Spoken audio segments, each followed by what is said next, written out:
posibleng hindi na kailangan maging OFW.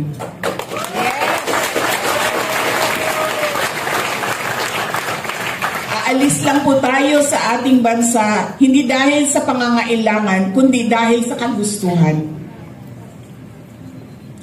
Sa ating pagdiriwang ng Araw ng Kalayaan, tandaan natin ang mga sakripisyo ng ating mga bayani na dahil sa kanilang pagmamahal sa Pilipinas ay walang takot na itinaya ang kanilang buhay at lumaban.